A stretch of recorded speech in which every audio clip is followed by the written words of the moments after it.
Olá, estamos iniciando mais um programa Opinião Pernambuco, dentro da série Eleições 2020 para prefeito da cidade do Recife. Lembrando que os programas Opinião Pernambuco, e não apenas este, todos os programas, eles também são exibidos nas rádios Universitária FM 99.9 e na Rádio Universitária AM Paulo Freire 820 kHz. Nosso convidado de hoje é o candidato a prefeito Mendonça Filho. José Mendonça Bezerra Filho é bacharel em administração. Foi ministro da Educação em 2006. Exerceu a presidência pro tempore do setor educacional do Mercosul em 2017. Deputado federal em 2011 a 2014, 2015 a 2018. Foi governador em 2006 e vice-governador de Pernambuco de 1999 a 2006. Secretário de Estado de 1991 a 1994, deputado estadual de 1987 a 1990, ex-consultor da Unesco e ex-consultor da Fundação Lehman Cursos. Recebeu o Prêmio de Educador do Ano em 2016 pela Academia Brasileira de Educação. Bem, candidato, a Prefeitura do Recife parece que tem açúcar. É tanta gente querendo, querendo para si, inclusive o senhor. Então, são muitos candidatos, e aí o senhor deve dizer nesse começo de programa por que interessa esse cargo, esse posto. Bom, Valdir, esse, na verdade, não é um projeto pessoal. Eu tenho uma carreira política testada e aprovada, sou um político considerado e, de fato, ficha limpa, mais de 30 anos de vida pública, serviços prestados a Pernambuco e ao Brasil. Já ocupei, como você descreveu há pouco, várias funções públicas relevantes, sempre defendendo o Estado no Legislativo e no Poder Executivo. A última missão que eu cumpri como ministro da Educação foi de grande responsabilidade. E tocando o Ministério da Educação e liderando ele, pude levar à frente vários projetos de grande impacto junto à sociedade brasileira e pernambucana, como, por exemplo, a reforma do ensino médio, que estava parada há cerca de 20 anos, programa de ampliação das vagas e nacionalização do projeto de escolas em tempo integral. Só aqui em Pernambuco eu liberei para que fossem implantadas 60 escolas em tempo integral em parceria com o governo do estado de Pernambuco. Programas na área da educação infantil, ampliando o acesso a creches e pré-escola.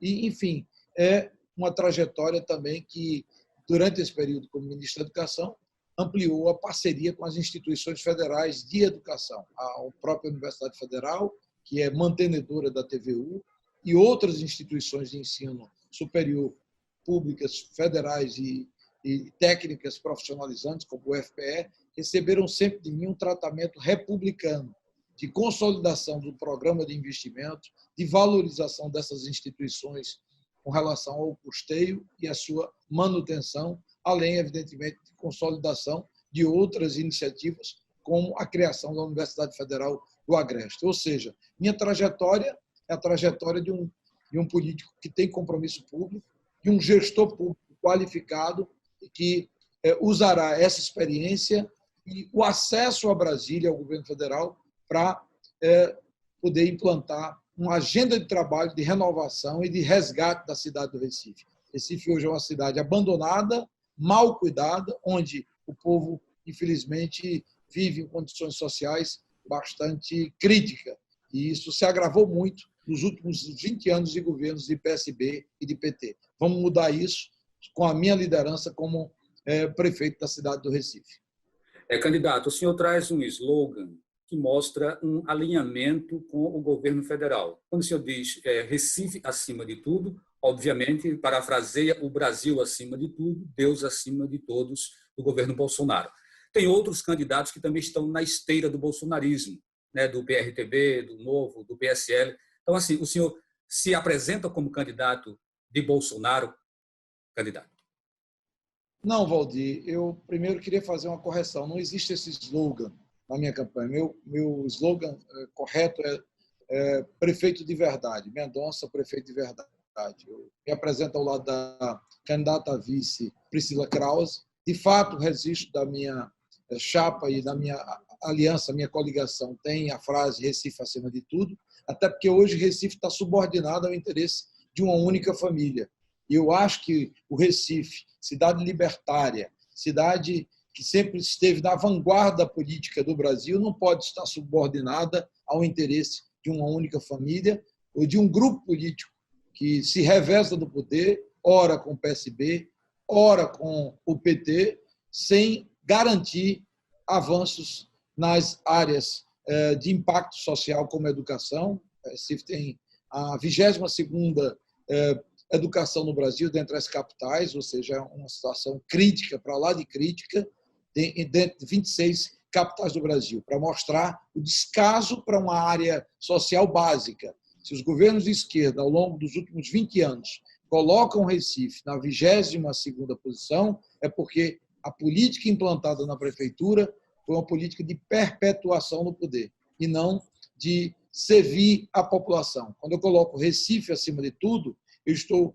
indicando claramente que o nosso compromisso é com a cidade, nosso compromisso é com a população recifense, para que a gente possa avançar na pauta da saúde, que também vive um tremendo descaso no que diz respeito à atenção básica, à atenção primária, a população reclamando falta de médicos, médicos especialistas, exames que são muitas vezes prescritos pelos médicos e a população sequer tem o direito de completar esse exame. Um exame de ultrassom, por exemplo, de uma grávida numa periferia do Recife, Nova Descoberta, ou na Grande Casa Amarela, tem dificuldades grandes de que ele possa ser cumprido dentro de um cronograma razoável de atendimento na área da saúde. Então, para fechar, eu quero te dizer o seguinte: o que a gente vai mudar no Recife é que a administração deixará de ser uma administração a serviço de partidos como PSB e PT e se voltará à administração para atender a necessidade da nossa população, atender ao povo do Recife. Candidato, vamos falar um pouquinho sobre segurança pública. Depois eu quero tocar um pouco nesse ponto, né, que o senhor tanto defende, que é a educação, uma educação de qualidade. Mas eu vou partir agora para a segurança, já que o senhor falou um pouco, depois a gente retoma. Então, na segurança, o senhor diz que pretende armar a guarda municipal, né? Esse armar a guarda municipal seria, de certa forma, dar poder de polícia a essa guarda. E eu trago uma pergunta, que inclusive eu tenho levado também para outros candidatos. Essa não seria uma responsabilidade que devesse ficar mais com a polícia militar e com a polícia civil e haver uma preocupação da instância municipal mais com outros setores, como a educação, por exemplo?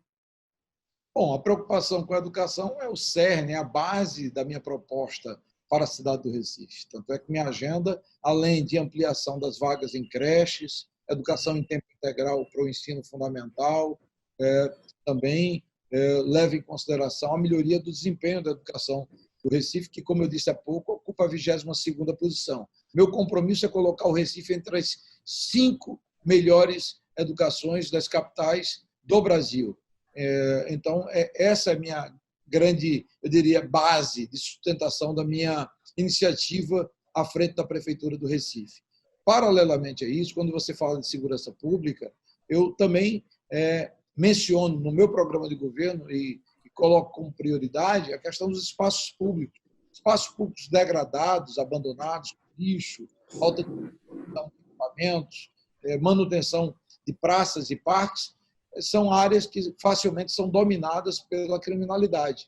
E o nosso foco será justamente o de resgatar esses espaços hoje abandonados. Se você vai para o centro do Recife, para o Recife Antigo hoje, você encontra áreas abandonadas do ponto de vista de manutenção, o que é um ambiente convidativo à ampliação da insegurança, portanto, da violência na cidade do Recife. E, por fim, eu também proponho no meu programa de governo a criação da Academia da Guarda Municipal, que terá como propósito e objetivo central a formação inicial e a formação continuada dos guardas municipais, entrantes, os que serão concursados para ingressar na Guarda Municipal, e os atuais, e também a questão de equipamentos, inclusive o porte e a posse de arma, que vai ser utilizada após o treinamento em defesa do patrimônio da cidade e em defesa do cidadão. O poder de polícia não pode ter, porque isso é constitucional, é do Estado,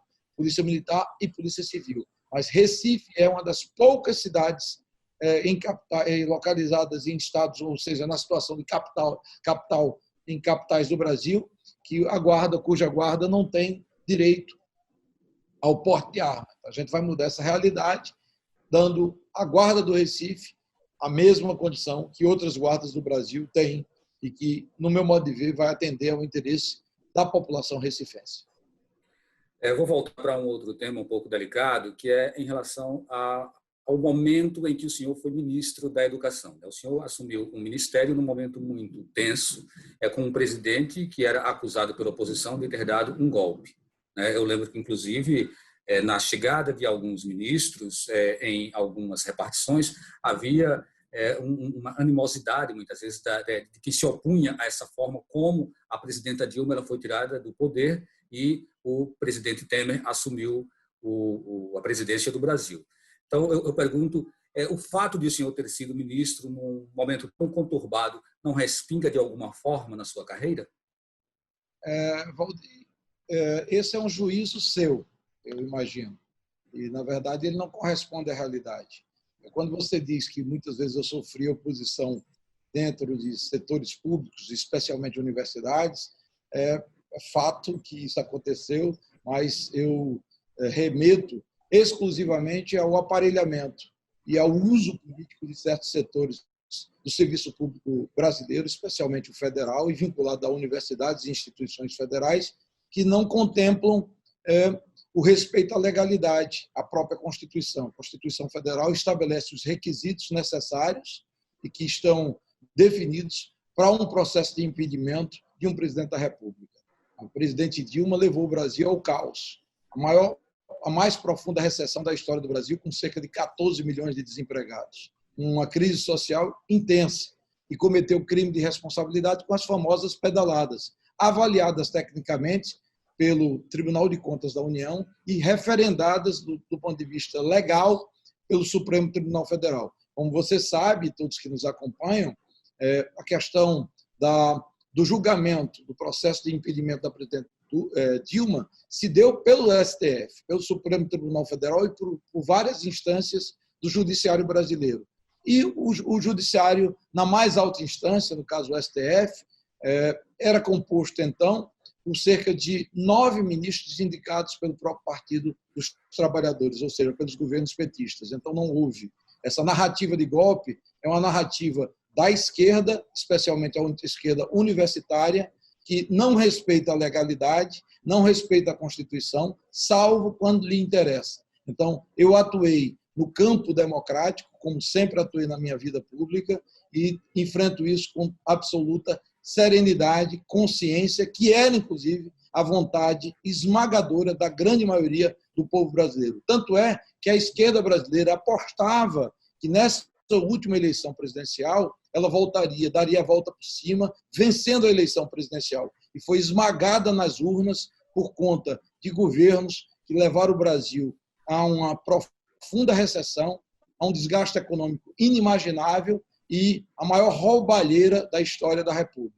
O PT instituiu no Brasil uma verdadeira cleptocracia, uma democracia instituída para roubar o dinheiro público. E é isso que eu me posicionei contrário e não tenho nenhum arrependimento com relação a essa posição.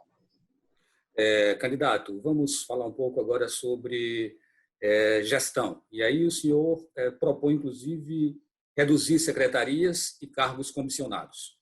Em que medida, em que dimensão se daria essa ação? Quer dizer, o senhor pretende trazer para quantas secretarias e o que seria retirar alguns cargos comissionados? Bom, Valdir, com relação aos cargos comissionados, há um inchaço absurdo na máquina municipal. Para você ter uma ideia, a Prefeitura do Recife gasta por ano cerca de 100 milhões de reais em cargos de confiança. É um absurdo. É o verdadeiro aparelhamento da esquerda, que ela é muito pródiga em criticar outros segmentos, mas gosta de fazer isso quando está no poder. A tetinha, a mamadeira, que a gente vai tirar, né? Então, a gente vai reduzir essa base que existe hoje na Prefeitura do Recife em 30% a 40% o universo de cargos comissionados, o gasto com esse aparelhamento e direcionar esses recursos para atendimento da população. População que sofre hoje nas filas dos postos de saúde, que não tem atendimento médico, falta remédios básicos, como até dipirona nos postos e unidades de saúde da Prefeitura do Recife, e a gente tem que inverter a prioridade. E, ao invés da máquina municipal sustentar os apaniguados e aqueles que vivem nas tetas do PSB na Prefeitura do Recife, a gente vai canalizar esses recursos para atender principalmente os mais pobres que vivem na periferia do Recife. A habitação popular é outro grave problema. A gente tem aí cerca de 2.400 habitações esperando esses habitacionais serem concluídos há anos. Habitacionais que há 20 anos estão ainda em obras, como é o caso do Pilar, ou há mais de 10 anos em obra, como é o caso da Vila Brasil, ali no Joana Bezerra. Então, esse é o descaso com a área social tão defendida pela esquerda recifense e abandonada na prática. É muito bonito na televisão a propaganda oficial do PSB, do PT, mas o legado, do ponto de vista prático de atendimento às pessoas, ele é trágico. E é por isso que eu antevejo cada vez mais uma mudança na mentalidade da população do Recife, que deverá indicar nas urnas a sua vontade de mudança, votando uma alternativa que eu espero que seja eu, como prefeito da cidade do Recife. Candidato, o senhor não respondeu em relação à quantidade de secretarias, como é que o senhor pretende fazer essa arrumação? O senhor não tem ainda a ideia, não tem isso ainda em mente? Vou reduzir em 30% a 40% o número de secretarias. Atualmente fala-se em 22 a 23 secretarias. 30% a 40% eu pretendo reduzir e enxugar o universo total do primeiro escalão na máquina municipal. Possivelmente a gente vai se deparar com uma reforma administrativa que já, inclusive, está correndo pela Câmara, está tramitando na Câmara dos Deputados e que deve depois descer para as instâncias de municípios e estados também. De que maneira o senhor pretende lidar com essa questão na instância municipal? O senhor já tem uma ideia? Vai continuar realizando concursos públicos? Qual seria o projeto? Lógico, Valdir. O primeiro concurso público, a principal prioridade que eu vou adotar com relação ao concurso público é concurso público para professor. Eu fico até pasmo que, por exemplo, no ambiente universitário, como uma TV universitária, não se debate essa questão. A Secretaria Municipal de Educação da cidade do Recife, ela é historicamente pródiga em fazer contratos temporários de professores. A gente vai priorizar contratos definitivos via concurso público. Então, o jogo e vamos dizer, a imagem do socialismo e petismo na nossa cidade é sempre, eu diria, dourar a pílula. Mas, na prática, o que é que se vê? Outro dia eu estava visitando um bairro carente aqui da cidade do Recife e fui abordado por um professor que dizia a mim que não aguentava mais os contratos temporários e clamava para o concurso público. Quem vai fazer o concurso público vai ser um candidato de centro-direita, Mendonça Filho, como prefeito da cidade do Recife. Porque, enquanto esse pessoal aguardou os governos de esquerda, eles sempre foram sustentados à base de contratos temporários, porque o discurso da esquerda é a prática é completamente outra, principalmente quando se envolve os últimos 20 anos à frente da prefeitura da cidade do Recife. A gente tem uma história da gente ter posição e compromisso assumido publicamente e cumprido. É diferente da história da esquerda no Recife, que discursa de um modo e pratica justamente do modo inverso. Então, vamos acabar com esse mundo da fantasia e da mentira que tomou posse e que se apoderou da prefeitura da cidade do Recife. Candidato, o senhor traz um discurso muito ferrenho de combate à corrupção, mas a gente há de convir que a corrupção ela é sistêmica, ela é estrutural e ela está em todos os partidos, inclusive no DEM, como a gente teve recentemente agora o caso do senador Chico Rodrigues, que foi pego com R$30 mil nas cuecas. Então, assim, com que propriedade o senhor se coloca que haverá total, plena lisura em processos dentro da Prefeitura do Recife, considerando que, inclusive, os gestores não governam sozinhos, eles dependem, muitas vezes, de alianças, de coligações, dependem da participação de outras pessoas e outros partidos que não são, muitas vezes, um leque totalmente aberto para você visualizar o que está por trás.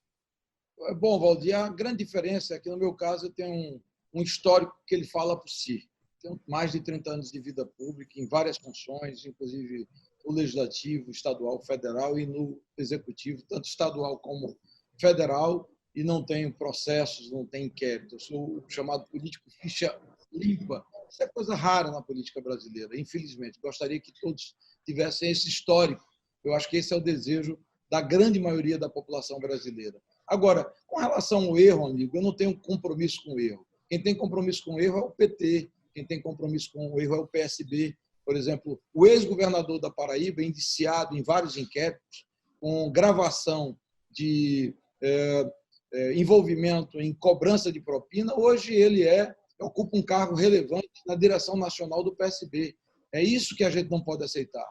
Erros, até atos de corrupção podem, eu diria, envolver algum nome do Democratas, mas jamais esse nome do Democratas ele vai ter o aval da direção nacional do partido, o acobertamento no sentido da sua proteção. Nós já chegamos, inclusive, somos o único partido no Brasil que chegou a expulsar um governador de Estado, na época era o único, José Roberto Arruda, por conta de envolvimento em casos de corrupção. E um senador da República, Demóstenes Torres, senador por Goiás. E é essa a base da sustentação de um partido coerente, que combate a corrupção a partir dos princípios defendidos e sustentados por toda a sua direção nacional, diferentemente do Partido dos Trabalhadores, que acoberta pessoas que desviaram recursos públicos, foram condenados e continuam a ser, eu diria, bafejados por sua base, por sua direção, como é o caso do ex-presidente Lula, que mesmo condenado, continua sendo defendido pelos seus aliados dentro do Partido dos Trabalhadores. Com o DEM, se porventura ficar comprovado e depois de passado o processo de avaliação judicial, ninguém vai ter boquinha, ninguém vai ter situação de alento com relação a atos praticados em detrimento ao interesse da população. Quando o senhor fala em tecnologia e inovação, o que é que o senhor pretende fazer para resolver a questão do emprego, por exemplo, aqui no Recife, trazer o jovem para o mercado de trabalho, considerando, sobretudo, uma situação delicada como essa que a gente está vivendo agora durante essa pandemia? Bom, eu acho que para que você possa gerar mais empregabilidade, Valdir, eu acho que o conceito principal diz respeito à questão da educação. Uma boa educação assegura mais facilidade para a empregabilidade. E esse vai ser o grande objetivo nosso, melhorar a qualidade da educação. Segundo aspecto, de respeito ao estímulo, ao incentivo ao empreendedorismo. Quanto mais você cria uma desburocratização na máquina pública, você facilita a geração de oportunidade de trabalho. As relações da prefeitura hoje com o cidadão e com o setor privado, elas são muito burocratizadas e muito caras do ponto de vista de cobrança de taxas e impostos. Eu já anunciei que nós vamos reduzir o IPTU, o valor real de pelo menos 6,25% para todos os contribuintes, pessoas físicas e jurídicas, na cidade do Recife. E para pessoas físicas, eu quero chegar até 20% de redução para as faixas médias da população que contribui para o IPTU na nossa cidade. Então, reduzindo taxas, taxa de lixo cresceu acima da inflação, IPTU, e acabando com a indústria da multa, a gente vai criar um ambiente pró-geração de oportunidade de trabalho, pró-geração de empregos, que vai atender não só os jovens, mas toda a população também de meia e média idade. E, evidentemente, no que diz respeito ao jovem, incentivar e apoiar cursos de qualificação profissional são muito importantes na formação e na empregabilidade dos jovens. Então, candidato, o senhor tem agora 30 segundos para as suas considerações finais. Bom, Valdir, primeiro eu quero agradecer muito a oportunidade, por meio da sua pessoa, de participar dessa entrevista com a TV, pela TV Universitária, apresentar minhas credenciais de 30 anos de vida pública, limpa, honrada, minha disposição de usar a minha experiência em favor do Recife. Os desafios são grandes, importantes em todas as áreas, e eu quero enfrentá-los com muita dedicação e trabalho para que a gente possa mudar de verdade a cidade do Recife. Ok, nós agradecemos a sua participação, candidato Mendonça Filho. Agradecemos a você também que nos acompanhou. O Opinião Pernambuco de hoje fica por aqui e a gente se encontra em um próximo programa.